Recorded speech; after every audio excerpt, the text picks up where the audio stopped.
বর্ণনা করে গেছেন, কারণ এটা আমাদের জন্য শিক্ষা। তিনি কি কাজ করেছেন? আল্লাহ রসুলের সাথে থাকার পরেও পূর্ণাঙ্গ আল্লাহ রসুলকে মানতে পারে নাই, নিজেকে আল্লাহ রসুলের কাছে চ্যালেঞ্জার করতে পারে নাই। এই জন্য মূলত তার কোনো আমল কবুল হয় নাই। এই জন্য কোরআনের রঙে রঞ্জিত হবে। কোরআনের রঙে রঞ্জিত হবে।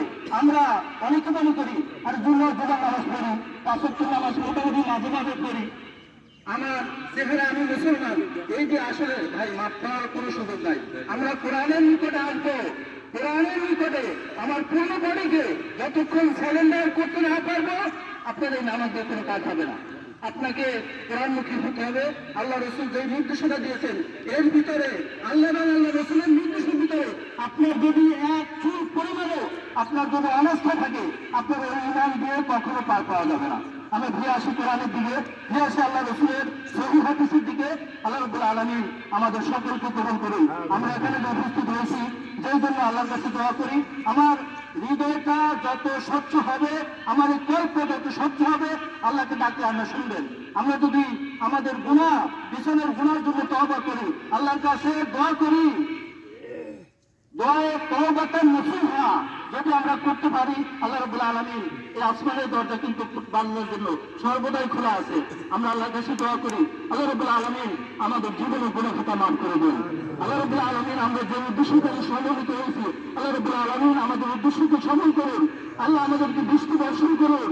আল্লাহুম্মা আসকিনা, আমরা আল্লাহুম্মা আসকিনা গায়সান নবীসা, আল্লাহুম্মা আসকিনা গায়সান নবীসা মারিআন মারিআ আদলান নাফিআন গায়রা দার, নাফিআন গায়রা দার, আদলান গায়রা আদল। আল্লাহ রাব্বুল আলামিন, আমরা আশা করি আল্লাহ রাব্বুল আলামিন আমাদের দোয়া কবুল করবেন। এই আশাবাদ ব্যক্ত করে আমি আমার আলোচনা এখানে শেষ করছি। সময় আর বেশি করা যাবে না। আমরা নামাজের জন্য প্রস্তুতি হই। এখানে নামাজের ব্যাপারে উলামা ইকরাম অনেক ধরনের মতামত আছে। আমরা সহজে যে নামাজটা 2 রাকাত নামাজ পড়ব, 2 রাকাত নামাজ অনেকে মনে করেন যে ঈদের যে নামাজ পড়ি ওরকম পড়া যায়, স্বাভাবিক যে 2 রাকাত নামাজ ওভাবে পড়া যায়। এরপর আমাদের প্রজ্ঞাবাসী হুজুর আছেন, আমাদের জন্য তিনি উপদেশমূলক নসিহত পেশ করবেন, এরপরে দোয়া করে স্নান করবেন। আমরা নামাজের জন্য দণ্ডমান হই। আগে কথা শুরু করি, বাড়ির কথা শুরু করি।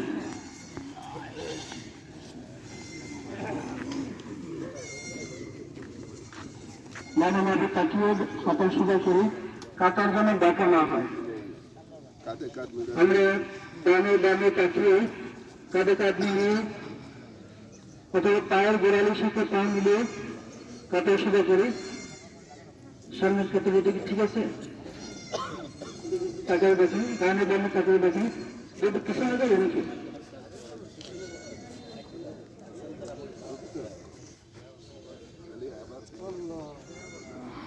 কাটার কি বংশ রয়েছে ভাই?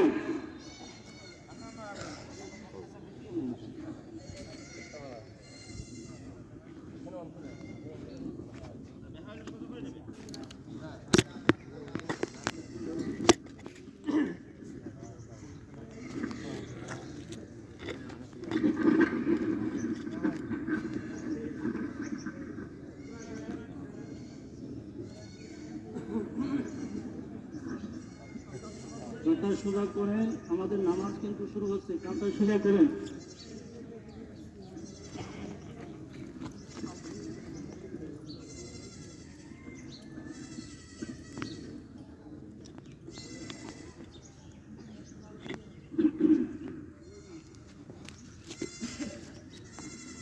আল্লাহু আকবার।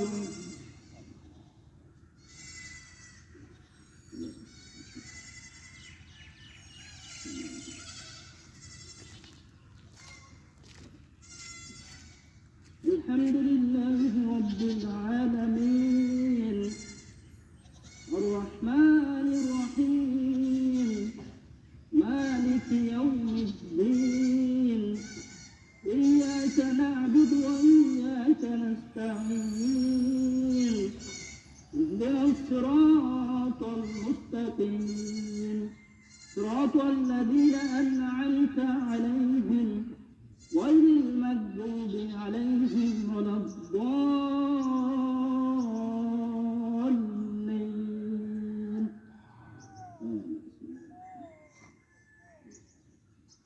سبح اسم ربك الأعلى الذي خلق فسوى والذي قدر فهدى والذي أخرج المرعى فجعله غثاء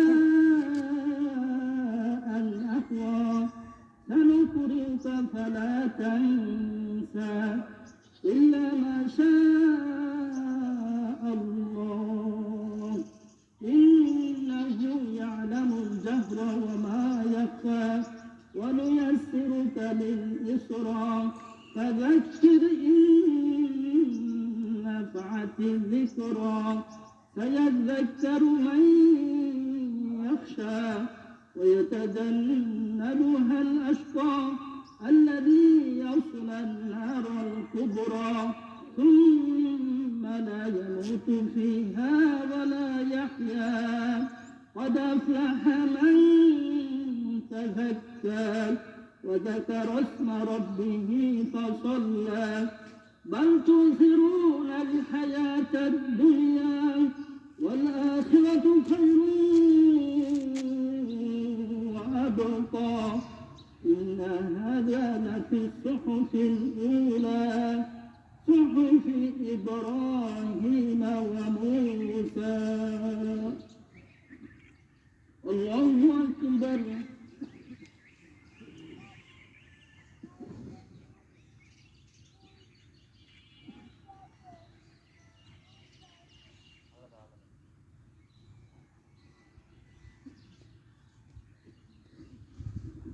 سمع الله لمن حمده الله أكبر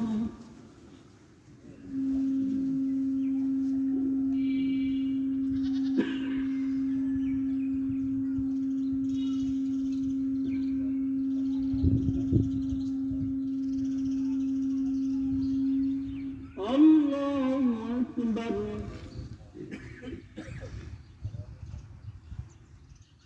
الله أكبر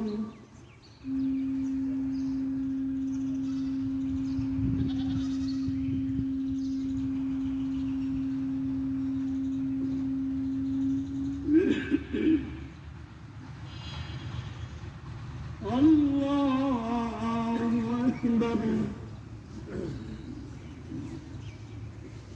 الحمد لله رب العالمين الرحمن الرحيم مالك يوم الدين إياك نعبد وإياك نستعين اهدنا الصراط المستقيم صراط الذين أنعمت عليهم غير المغضوب عليهم ولا الضالين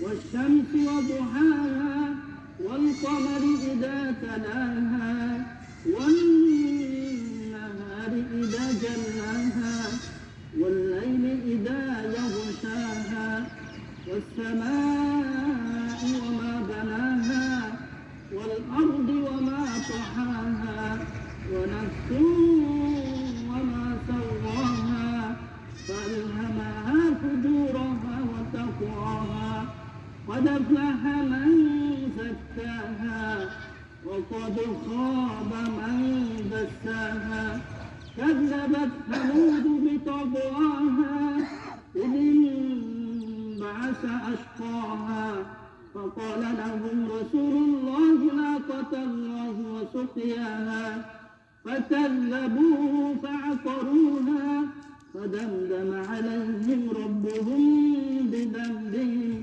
فسواها ولا يخاف عقباها الله أكبر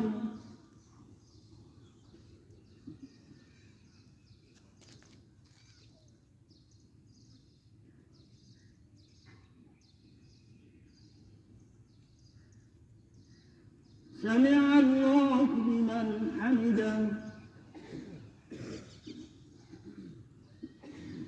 الله أكبر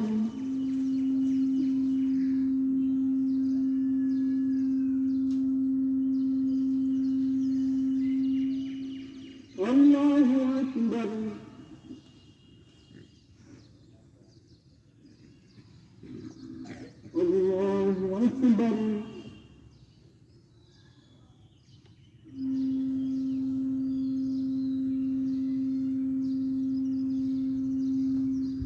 الله أكبر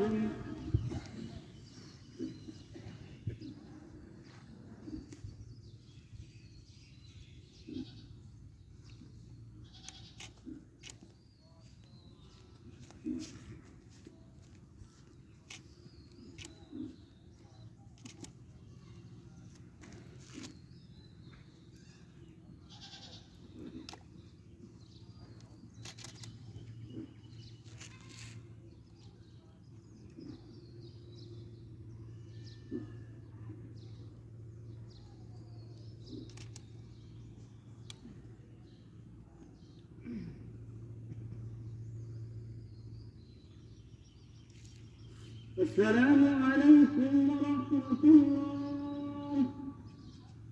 السلام عليكم ورحمة الله. اللهم صل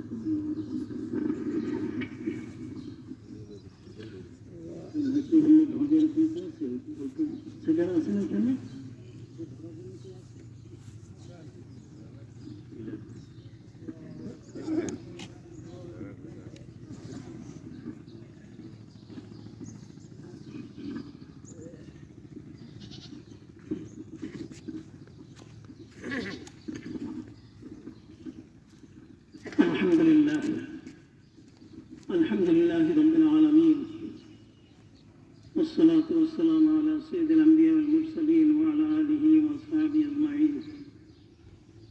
সম্মানিত মুসলিয়ানে কেরাম, আমরা সালাতুল ইস্তিসকা আদায় করেছি। সংক্ষিপ্ত খুতবা হবে, এরপরে দোয়া হবে।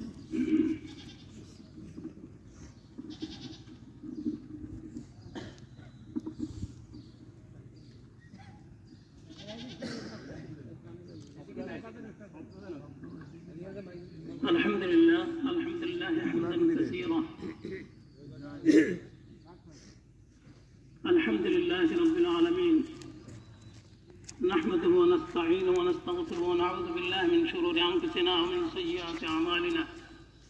من يهد الله فلا مضل له ومن يضلله فلا هادي له. ونشهد أن لا إله إلا الله ونشهد أن محمدا عبده ورسوله صلى الله عليه وعلى آله وسلم، الذي أرسله بالحق بشيرا ونذيرا بين يدي الساعة. من يطع الله ورسوله فقد رشد ومن يعص ما فقد غوى. أما بعد، قال الله تعالى في كلامه المجيد وفرقانه الحميد: ظهر الفساد في البر والبحر بما كسبت أيدي الناس ليذيقهم بعض الذي عملوا لعلهم يرجعون. وقال في الحديث: أسباب وحبس المطر معصية الله ومعصية الرسول صلى الله عليه وسلم. لحديث عبد الله بن عمر رضي الله تعالى عنه قال: كما قال رسول الله صلى الله عليه وسلم: يا معاشر المهاجرين، خمس إذا ابتليتم بهن وأعوذ بك أن تدركوهن لم تظهر الفاحشة في قوم قط حتى يلعنوا بها إلا فاش فيهم الطاعون والأوجاع التي لم تكن مضت في أسلافهم الذين خلوا. ثانيا، ولم ينقضوا المكيال والميزان إلا أخذوا بالسنين وشدة المؤونة وجور السلطان عليهم. ثالثا، لم يمنعوا زكاة أموالهم إلا منع القطر من السماء، ولولا البهائم لم يمطروا. رابعا، لم ينقضوا عهد الله وعهد رسوله إلا سلط الله عليهم عدوا من غيرهم فأخذوا بعد ما في أيديهم. وخامسا ما لم تحكم أئمتهم بكتاب الله ويتخيروا مما أنزل الله إلا جعل الله بأسهم بينهم. وقد قال الإمام البخاري رحمه الله في باب انتقام ربه تعالى من خلقه بالقحط إذا انتهكت محارمه.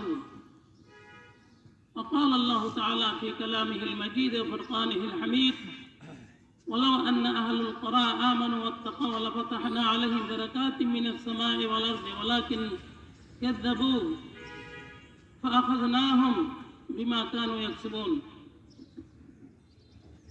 اللهم صل على سيدنا مولانا محمد وعلى آل محمد كما صليت وسلمت على سيدنا إبراهيم وعلى آل إبراهيم إنك حميد مجيد. أستغفر الله الذي لا إله إلا هو الحي القيوم وأتوب إليه ولا حول ولا قوة إلا بالله العلي العظيم.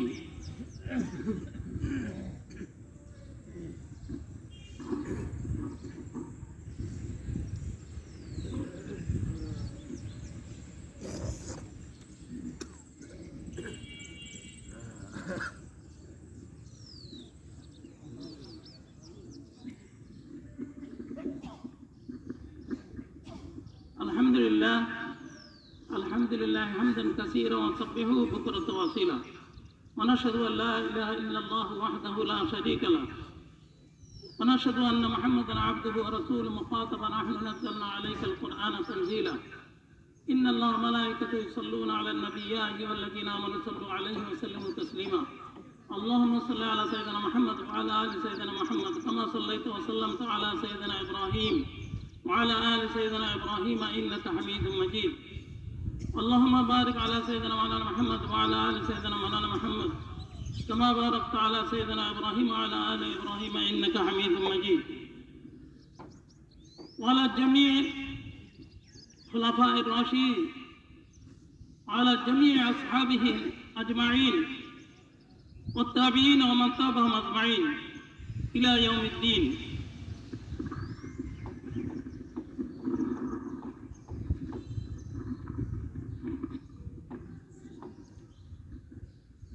اللهم ألف بين قلوبنا وقلوب المؤمنين واصلح ذات بينهم. اللهم انصرهم على أعدائك وأعدائهم. اللهم مزق جميع الأعداء وزلزل أقدامهم. اللهم درم ديارهم وخرب بلادهم. اللهم خلد ملكنا وممالك الإسلام. اللهم وفق لنا فيها تأسيس حكم السنة والقرآن وحكم عدم فيها نظام الإسلام. اللهم طهر خاصنا وعمنا من درن الفسق والطغيان وزين ظواهر وبواطن بأثر الشريعة والعرفان. اللهم انصر من نصر دين محمد صلى الله عليه وسلم خصوصا مجاهدين الفلسطين. اللهم انصر المجاهدين الفلسطين. اللهم أيدهم بأيدك المتين. اللهم انصرهم بنصرتك العزيز. اللهم انصرهم بنصرتك العزيز. اللهم احفظهم وانصرهم وارحمهم يا ارحم الراحمين. اللهم اغفرهم. اللهم تقبل شهداءهم. اللهم تقبل شهداءهم. اللهم تقبل شهادة شهدائهم الفلسطين وحفظ مسلمين الفلسطين وأيدهم بأيدك المتين إنك على كل شيء قدير. اللهم انصرهم كما نصرت نبينا محمد رسول الله صلى الله عليه وسلم ببدر وأحد وحنين. اللهم إنك عزيز حكيم. اللهم انصر من نصر دين محمد صلى الله عليه وسلم وجعلنا منهم، واخذل من خذل دين محمد صلى الله عليه وسلم ولا تجعلنا منهم. عباد الله رحمكم الله، اذكروا الله يذكركم وادعوه يستجب لكم وذكر الله تعالى على أعظم أكبر. আলহামদুলিল্লাহ, আমার পূর্বে কয়েকজন আলেমে দ্বীন আপনাদের সামনে আলোচনা করেছেন এবং বেশ কিছু কথা ফুটিয়ে তুলছেন। আমি আরবি খুতবার মধ্যে 5টি কারণ এখানে বলা হয়েছে যে 5টি কারণে আল্লাহর আযাব ও গজব বিশেষভাবে আসে। অনেক কারণ আছে, তার মধ্যে এই হাদিসে আব্দুল্লাহ ইবনে ওমর রাদিয়াল্লাহু তাআলা আনহু থেকে বর্ণিত হাদিসে 5টি কারণ বিশেষভাবে উল্লেখ করা হয়েছে। আমরা আমাদের সমাজে সেই 5টি কারণ বর্তমান দেখতে পাই। প্রথম কারণ সেখানে বলা হয়েছে অশ্লীলতা, ব্যাপকতা। আমাদের সমাজে আছে কিনা? অশ্লীলতা, বেহায়াপনা, বেপর্দা এবং জিনা ব্যভিচার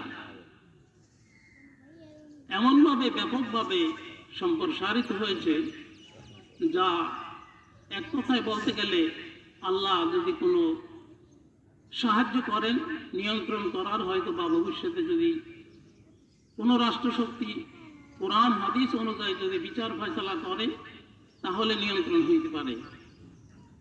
এছাড়া এই নিয়ন্ত্রণ হওয়া খুবই কঠিন। 2 নম্বর,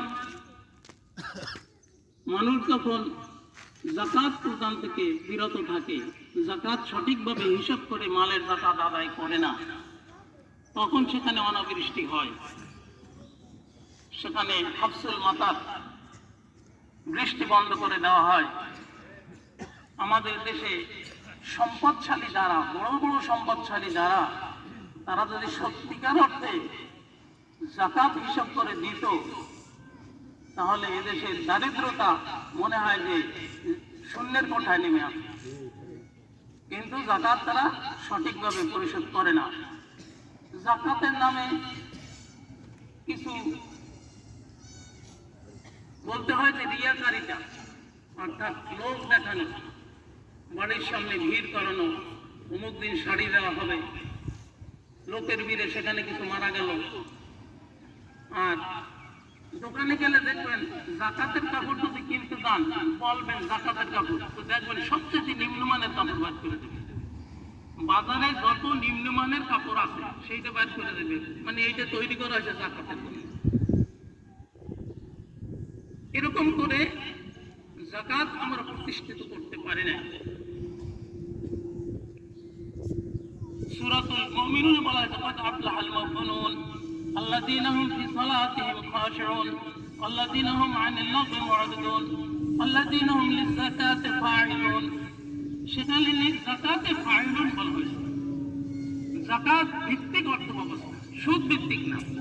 সুদ মানুষকে, দরিদ্রকে আরো দরিদ্র বানায়। মনে করে সাময়িক আমি সুদে টাকা আনছি, আমি ব্যবসা করে অনেক কিছু বড় হয়ে যাবো, দেখা যায় দিতে পারি, বিক্রি করেও পরিশোধ করা লাগে। ব্যাংকের সুদ তো যেমন তেমন, যদি লোকাল সুদ হয় হাজারে মাসে 100 টাকা, বছর 1200 টাকা, এরকম সুদ আছে না নাই? এরকম সুদ ভিত্তিক ব্যবস্থা আছে। অথচ আল্লাহ রাসূল যাকাত ভিত্তিক অর্থ ব্যবস্থা দিয়েছে। সুদ ধনী নেয়, গরিব দেয়। যাকাত ধনী নেয়, গরিব নেয়, সোজা হিসাব। সুদ নেয় কে? ধনী নেয়, যার টাকা আছে সে সুদে টাকা লাগায়। গরিব অভাবে পড়ে টাকাটা সুদে আনে, এবং যদি শেষ পর্যন্ত সে এইটা রোলিং করে ব্যবসা করে এটা পরিশোধ করতে না পারে, আরো দায়বদ্ধ হয়ে যায়, তখন তার ভিটা বাড়ি বিক্রি করা লাগে অথবা দেশ ছেড়ে পলান দেওয়া লাগে। এরকম ঘটনা আমাদের দেশে আছে না নাই? আছে। আর বিভিন্ন প্রতিষ্ঠান দেখা যায় কিছুদিন একটু ব্যবসা শুরু করছে এই সুদের লেনদেনে, কিছুদিন পর ফুলে ভাইটা মোটা হইয়া বিশাল একটা কিছু হয়ে গেছে, বিশাল সে অর্থপুঁজির মালিক হয়ে গেছে সুদের টাকা আনতে আনতে। আর গরিব বেচারা খাটতে খাটতে খাটতে খাটতে কিস্তি দিতে দিতে সারাদিন খাটতে যা পায়, আসলে সপ্তাহ পর খাইয়া খাইয়া কোনো রকম যদি কিছু টাকা বসাইতে পারে, তার এই ধর্ম নির্গত সমস্ত অর্থটুকু সুদী মহাজন আসে বসে থাকে, ওই আমার কিস্তি দাও, তার কিস্তি দিয়া আবার সে খালি থাকে। এরকম করতে করতে সে নিঃস্ব হয়ে যায়। এজন্য যাকাত পরিশোধ করা আমাদের, এটা একটি আল্লাহর ফরজ হুকুম। এটা যদি পরিত্যাগ করা হয় তাহলে সেখানে প্রভাবশালী দুর্ভিক্ষ, অনাবৃষ্টি, নানান রকমের বিপর্যয় দেখা যেতে পারে। বিস্তারিত আলোচনা করতে গেলে বোধ হয় আপনাদের রোদের কষ্ট হবে। আমি সংক্ষিপ্ত কথা বললাম। আরো 3টা কারণ আছে, তার মধ্যে সর্বশেষ কারণটা হলো যে রাষ্ট্র যদি আল্লাহর বিধান মোতাবেক পরিচালিত না হয়, রাষ্ট্র যদি আল্লাহর বিধান মোতাবেক পরিচালিত না হয়, তাহলে সেখানে কি হয়? কিন্তু মানুষের কল্যাণ কিছু হবে, যিনি সৃষ্টি করছেন তিনি জানেন কোন বিধান দিয়ে মানুষের মধ্যে শান্তি আসতে পারে। সেই খবরটা কে ভালো জানে? একমাত্র আল্লাহ ভালো জানে। সেখানে যদি আল্লাহর বিধান পরিত্যাগ করি, নিজস্বভাবে কোনো বিধান দিয়া রাষ্ট্র পরিচালনা করা হয়, সেই বিধানটা, সেই রাষ্ট্র পরিচালনার নাম হলো জাহিলিয়াত। কোরআন নাযিলের আগে আরব দেশে রাষ্ট্র ছিল না, তারা রাষ্ট্র পরিচালনা করত না। কোন আইন দিয়ে করত? নিজস্ব আইন দিয়ে তারা রাষ্ট্র পরিচালনা করত। সেইটাকে আল্লাহর পরিভাষায়, হাদিসের পরিভাষায় কি বলা হয়? জাহিলিয়াত। জাহিলিয়াত। সেখানেও সুদভিত্তিক অর্থ ব্যবস্থা ছিল, অশ্লীলতা ছিল, অনাচার ছিল, জুলুম ছিল, অত্যাচার ছিল। আর আজকে নব্য জাহিলিয়াত, সেই জাহিলিয়াতকে ছাড়িয়ে গেছে। সেই জাহিলিয়াতকে ছাড়িয়ে গেছে। হযরতে মূসা আলাইহিস সালাম, হারুন আলাইহিস সালাম বারবার ফেরাউনের কাছে গেছে। ফেরাউন ঘুরাইয়া ফিরাইয়া জাদুকরদেরকে একত্রিত করছে, প্রতিযোগিতার সম্মুখীন করছে, কিন্তু তার ধরে জেলে বসছে। মূসা আলাইহিস সালাম তার কাছে কি বলছে? আল্লাহকে মানতে বলছে, আল্লাহর বিধিবিধান মানতে বলছে। এই তো বলছে। আমাদের দেশে যদি কোনো রাষ্ট্রশক্তির কাছে এখন কেউ যাই বলে আসেন কোরআনের আইন কায়েম করেন, তাহলে তারে কি বাইরে রাখবে না জেলে রাখবে? এরপরে আরো কিছু ঘটতে পারে, আপনাদের দেশের মহান ব্যক্তিত্ব আজকে কোথায়? আপনার এলাকার মহান ব্যক্তিত্ব আজকে কোথায়? তার অপরাধ ছিল কি? ইসলাম কায়েম করাই তার অপরাধ। আল্লাহ কোরআনুল কারীমের সূরা বুরুজে আরো বিভিন্ন জায়গায় বলছে, ওমা নাকামু মিনহুম ইল্লা ইউমিনু বিল্লাহিল আজিজিল হামিদ। তারা যে প্রতিশোধ নেয়, প্রতিশোধের আর কোনো কারণ নাই। ইল্লা ইউমিনু বিল্লাহিল আজিজিল হামিদ, একমাত্র আল্লাহর পরে ঈমান আনছে, যে মহাপরাক্রমশালী এবং প্রশংসিত সেই আল্লাহর পরে ঈমান আনাটাই এদের অপরাধ। সেই আল্লাহর দ্বীন কায়েম করার চেষ্টা করাটাই এদের অপরাধ। এ কারণেই জুলুম, এ কারণেই অত্যাচার। এটা আজকে নয়, প্রত্যেক নবীর যুগে চলছে। এজন্য সূরাতুল ইয়াসিনে আল্লাহ রাব্বুল আলামিন নিজে বান্দাদের প্রতি আক্ষেপ করে বলছেন, ইয়া হাসরাতান আলাল ইবাদ মা ইয়াতিহিম মির রাসূলিন ইল্লা কানু বিহি ইস্তাহজিউন। যে এমন কোন নবী রাসূল এই পৃথিবীতে পাঠাইতে পারলাম না, যেই নবী রাসূলের সঙ্গে এই পৃথিবীবাসী ঠাট্টা বিদ্রুপ করে নাই, জুলুম অত্যাচার করে নাই। আজকের দিনে যারা মাজলুম অনেকে মন্তব্য করেন অজ্ঞতাবশত অথবা শত্রুতাবশত, যে কিছু অপরাধ না থাকলে এরকম হয় নাকি? কি বলেন আপনারা? এরকম কিছু মন্তব্য করে, তবুকে এরকম হয়েছে কেন? কিছু অপরাধ না থাকলে এরকম হয় নাকি? এরকম বলে। যে নবী রাসূলদের কি অপরাধ ছিল নাকি? তাদের যে অত্যাচার করছে, তাদেরকে হত্যা করা হয়েছে।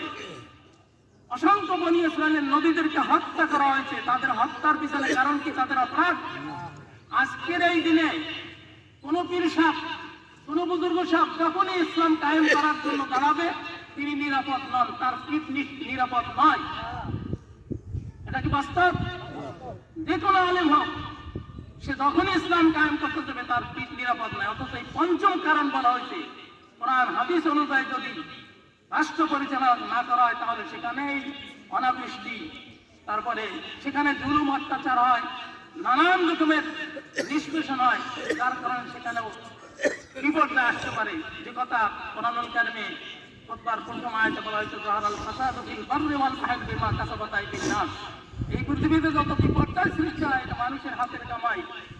অন্য কেন হাদিস এবং কোরআনের আয়াতেও প্রমাণিত আছে যে এই অন্য সকল প্রাণী যখন অনাবৃষ্টি হয়, বনি আদমের উপরে লানত করে। যে বনি আদমের কারণে আজকে আমরা অনাবৃষ্টিতে কষ্ট পাই। অন্য সকল প্রাণী কি মুসলমান না মুসলিম বুঝতে পারেন? কি আপনার মনে করতে পারেন যে মুসলমান আর অমুসলমান কি এরকম মনে করতে পারেন? পৃথিবীর সমস্ত মাখলুক মুসলিম। আসমান জমিনের মধ্যে যত মাখলুক আছে সব ইসলাম গ্রহণ করছে। ইল্লা সাকালাইন, এই তিন ইনসানের মধ্য থেকে কিছু মুশরিক, কিছু কাফের, কিছু বেদিন, কিছু বেঈমান, কিছু মুনাফিক, কিছু ফাসিক, কিছু জালেম। কিন্তু অন্য সকল প্রাণী তারা মুসলিম। মুসলমানের সংখ্যা পৃথিবীতে বেশি না কম? সমস্ত মানুষ যদি মুসলিম হয় তার সংখ্যা কম। সূর্যটা কি মুসলিম না মুসলিম? চন্দ্রটা কি মুসলিম না মুসলিম? নক্ষত্ররাজি কি মুসলিম না মুসলিম? এই আসমান কি মুসলিম না অমুসলিম? তোমাদের জন্য এই চন্দ্র সূর্যকে আমি অনুগত করে তোমাদের সেবায় নিয়োজিত করে দিচ্ছি। এই যে মুসাক্কার করছে তারা সেবায় নিয়োজিত আছে, আল্লাহর হুকুমে তারা কাজ করতেছে। মেঘমালা কার কথা শুনে? আমাদের দেশে মহান রাষ্ট্রপতি হোক, অথবা রাষ্ট্রশক্তি, অথবা যে বাহিনী আছে সর্বশক্তি, অথবা পৃথিবীতে কোন শক্তিধর রাষ্ট্রের সর্বশক্তিমান বাহিনী হোক, বর্ষা হইতে পারবে? তাদের হাতে কোনো ক্ষমতা আছে? কোনো ক্ষমতা নাই। বিপর্যয় ওসব দেশে হয়। কিছুদিন আগে আমেরিকায় বিশাল বন্যা হয়ে গেছে, কয়েকদিন আগে তছনছ করে দিয়ে গেছে অনেক এলাকা। দুবাইতে বন্যা হয়ে গেছে কয়েকদিন আগে, জাপানে বন্যা হয়ে গেছে, ভূমিকম্প হয়েছে। এগুলো কিয়ামতের আলামত, এগুলো মানুষের অপরাধ, এগুলো মানুষের হাতের কামাই। এই কথাই বলা হয়েছে যারাল ফাসাদু ফিল বাররি বিমা কাসাবাত আইদিন নাস, মানুষের হাতের কামাই। অন্য কোনো মাখলুকের জন্য দায়ী না, বরং তারা আমাদের উপরে লানত করে। আমি আর কথা বেশি বাড়াবো না, তবে একটা জিনিস আমার আফসোস, ইন্দুরকানি বাসীর উপরে। হয়তোবা মাইকিং হয় নাই, অথবা দাওয়াত পায় নাই, না হলে বিভিন্ন মাদ্রাসার কিছু তালেব ইলম ছাড়া আপনারা যা আসছেন, এইটা সালাতুল ইস্তেসার এমন একটা কঠিন মুহূর্তের আহ্বানে এই উপস্থিতিটা সন্তোষজনক কি হয়? সন্তোষজনক হয় না। তাহলে আল্লাহ, আমরা যারা অপরাধ করি তা আমরা অপরাধের স্বীকার করে আল্লাহর কাছে অনুনয় বিনয় না করলে আল্লাহ আমাদের ক্ষমা করবেন, আমাদেরকে বৃষ্টি দিয়ে দেবেন, এটা খুব স্বাভাবিক কথা না। আল্লাহর একটা নীতিমালা আছে, আল্লাহর একটা সুন্নাত আছে। সুন্নাত মানে নীতিমালা। আল্লাহর একটা বিধান আছে। আল্লাহ দুই অবস্থায় এই উম্মতকে শাস্তি দিবেন না। আল্লাহ কোরআনুল কারীম সূরাতুল আনফালে বলেছেন, একটা হলো ওয়ান্তা ফীহিম, আল্লাহ রাসূলকে বলা হয়েছে যে এই উম্মতকে আল্লাহ শাস্তি দিবেন না তখন আপনি তাদের মধ্যে বিদ্যমান। অর্থাৎ কাফেররা অনেক সময় বলছে যে আমরা তোমার মানি না, তাই আল্লাহ শাস্তি দিতে পারে না। তার উত্তরে আল্লাহ জানাই দিয়েছেন যে আপনি যে জাতির মধ্যে নিজে বিদ্যমান সেই জাতিকে আল্লাহ ধ্বংস করবেন না, শাস্তি দিবেন না। আর পরবর্তী মানুষের জন্য একটা সুযোগ আছে, অহম ইয়াস্তাগফিরুন, অহম ইয়াস্তাগফিরুন, যারা সদা সর্বদা অপরাধ হয়ে যায় আবার ইস্তেগফার করে, অপরাধ হয়ে যায় আবার ইস্তেগফার করে, অপরাধ হয়ে যায় আবার ইস্তেগফার করে, তাদের উপর আল্লাহ শাস্তি দেন না। কিন্তু আমরা অবাধে অবৈধ কাজকে বৈধ মনে করি, হারামকে হালাল মনে করে কাজ করি। অশ্লীলতা প্রত্যেকটি ঘরে ঘরে ঢুকে যাইতেছে, বেপরদা প্রত্যেকটি ঘরে ঘরে ঢুকে যাইতেছে। মাপে কম দেওয়া, মাপে বেশি নেওয়া, নেওয়ার বেলায় বেশি নেওয়া, দেওয়ার বেলায় কম দেওয়া, জুলুম করা, অত্যাচার করা, এটা একেবারে সর্বোচ্চ অবস্থান থেকে সর্বনিম্ন অবস্থান ব্যক্তি পর্যায়ে পৌঁছে গেছে। যে যার করে একটু জুলুম করার সুযোগ পায় সে একটু জুলুম করে, এবং জুলুম করে যদি সে জিততে পারে তা সেটা নিজেকে গৌরবান্বিত মনে করে যে আমি বুদ্ধিমান, আমি বুদ্ধিমান, আমার বুদ্ধির সঙ্গে টেকে নাই, আমি জিততে আসছি, এরকম নিজেকে বুদ্ধিমান মনে করে, ধন্য মনে করে। আর এ কারণেই আল্লাহ আমাদেরকে শাস্তি দেন। আল্লাহ, আমরা এখন ক্ষুদ্র পরিসরে যারাই আসছি, আমরা আল্লাহর কাছে ইস্তেগফার করব, আল্লাহর কাছে দোয়া করব, আল্লাহ আমাদের ক্ষমা করে দেন। তবে এটা আরো ব্যাপক হওয়া উচিত। সকল পাপ থেকে আমাদেরকে আল্লাহর কাছে তওবাতুন নসুহা করে, পরিপূর্ণ ইস্তেগফার করে বিরত থাকা উচিত। তাহলে আমাদেরকে আল্লাহ ক্ষমা করতে পারেন। আর একটা কথা বলে আমি শেষ করতেছি, সেটা হলো হাদিসে আসছে যে আখিরি জমানায় এমন একটা অবস্থার সৃষ্টি হবে যে মানুষ অপরাধ যজ্ঞ প্রকাশ্য করবে, মানুষ দেখবে, যারা দেখবে তারা যদি সবাই মিলে এটাকে প্রতিরোধ করতে চায় প্রতিরোধ করতে পারে, কিন্তু তারা প্রতিরোধ করে না, মুখ বুঝে থাকে। এই অবস্থায় যদি দোয়া করা হয় সেই দোয়া আল্লাহ কবুল করবেন না, সেই দোয়া আসমানে উঠবে না। এই অবস্থাটা কি আমাদের সমাজে আছে না নাই? প্রকাশ্যে অপরাধের কাজ অনেক ক্ষেত্রে আমরা সাহস করি না প্রতিবাদ করতে, অথবা ঝামেলায় যায় কি, ঝামেলায় যায় কি, এই কথা বলতে চাই, আবার কিনা কেস খায়, মামলা খায়, ওর সঙ্গে কিনা ভালো ঝামেলায় জড়ায়। সমাজের সবাই যারা এই অপরাধটা করে না তারা সম্মিলিতভাবে যদি চেষ্টা করে তাকে বিরত রাখতে পারে। এভাবে খুতবায় আছে একখানা হাদিস, আল্লাহ রাসূল মরুভূমির দেশ, পাহাড়ের দেশ, সেখানে বসে আমাদের দেশের একটা উদাহরণ দিয়েছে যে দোতলা লঞ্চে, আগেকার দিনে দোতলা লঞ্চে একটা পানির কলসি থাকতো আপার ক্লাসে, নিচে ডেকে কোনো পানি খাওয়ার ব্যবস্থা থাকতো না। আমাদের দেশে যা দেখছি আগে, অথবা ওই পিছনে একটা পানির মূর্তি থাকতো। এরকম একটা উদাহরণ দিচ্ছে আল্লাহ রাসূল। যে আপার ক্লাসে যে পানি খাইতে বারবার বিরক্ত করতেছে, তারা তাদেরকে সরাই দিতেছে, এখানে আসো না, দিকের মানুষ এখানে এসে পানি বিশ্বাস করে দেবা। ওর মধ্যে একজন ছিল মিস্ত্রি, তার হাতে ছিল শাবল কুদাল। সে পানি খাইতে গেছে, তাকে ফেরত দিয়ে দিয়েছে, বলছে পানি খাইতে দেবা না? আচ্ছা ঠিক আছে, পানি আমার কাছে আছে। ভাইয়া ওই লঞ্চের নিচ বা ওই নৌকার নিচ সাদা করা গেছে। আল্লাহ রাসূল এটা উদাহরণ দিয়েছে। তিনি বাস করতেন কোথায়? মরুভূমি পাহাড়ের দেশে। উদাহরণটা কোন দেশের? বাংলাদেশের মতো উদাহরণ। এই লোকটিকে যদি এই কাজ থেকে বিরত করা না হয়, তাহলে লঞ্চ ডুবলে শুধু ওই লোকটাই মারা দেবে, আর সবাই সুখে থাকবে নাকি? সবাই মারা যাবে। আল্লাহ রাসূলের সুন্দর উপমা, সুন্দর দৃষ্টান্ত।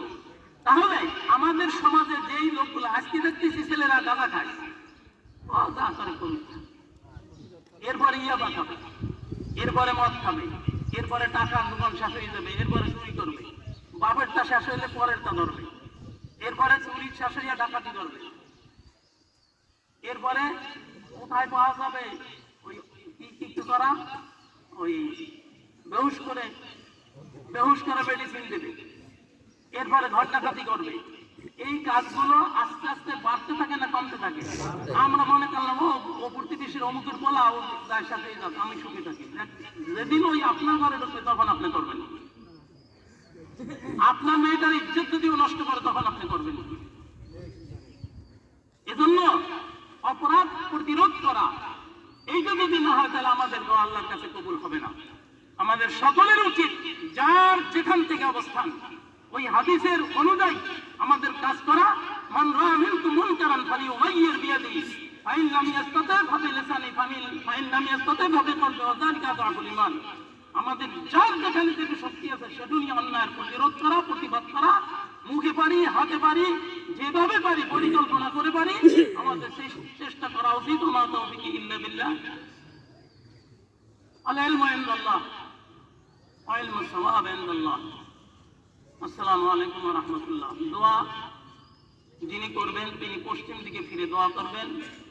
আল্লাহ রাসূল দোয়ার সময় নিজের চাদরটাকে উল্টিয়ে দিয়েছেন, চাদরটাকে ডান দিক থেকে বাম দিকে নিয়ে যাচ্ছেন।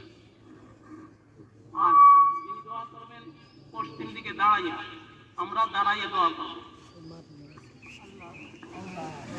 আমরা দরুদ শরীফ পড়ি। আল্লাহুম্মা সাল্লি আলা সাইয়্যিদিনা মাওলানা মুহাম্মদ ওয়া আলা আলি সাইয়্যিদিনা মাওলানা মুহাম্মদ কামা সাল্লাইতা ওয়া সাল্লামতা আলা সাইয়্যিদিনা ইব্রাহিম ওয়া আলা আলি সাইয়্যিদিনা ইব্রাহিম ইন্নাকা হামিদুম মাজিদ।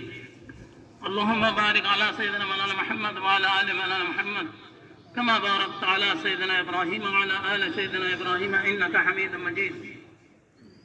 আস্তাগফিরুল্লাহাল্লাযী লা ইলাহা ইল্লা হুয়াল হাইয়ুল কাইয়্যুম ওয়া আতুবু ইলাইহি ولا حول ولا قوة إلا بالله العلي العظيم. أستغفر الله الذي لا إله إلا هو الحي القيوم وأتوب إليه ولا حول ولا قوة إلا بالله العلي العظيم. اللهم إني ظلمت نفسي ظلما كثير ولا يغفر الذنوب إلا أنت. اللهم اغفر لي ذنوبي وخطاي يا حي يا قيوم. اللهم آمين.